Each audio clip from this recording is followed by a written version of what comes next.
ఈరోజు వంట గుమగుమ అనేటువంటి అమ్మమ్మల కాలం నాటి సాంబార్ అనమాట.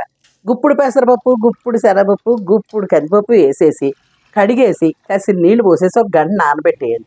తర్వాత పొయ్యి మీద పెట్టి సిమ్లో పెట్టేసి ఇలా మూత పెట్టేయండి, చక్కగా ఉడుకుతుంది అనమాట. చిన్న నిమ్మకాయ అంత చింతపండు నానబెట్టండి.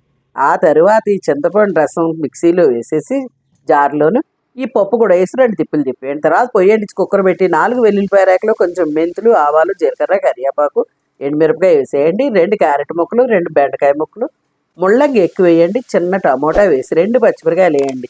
ఉల్లిపాయ అయితే మా అమ్మ వేసేది కాదు, నేను వేయను ఇందులో.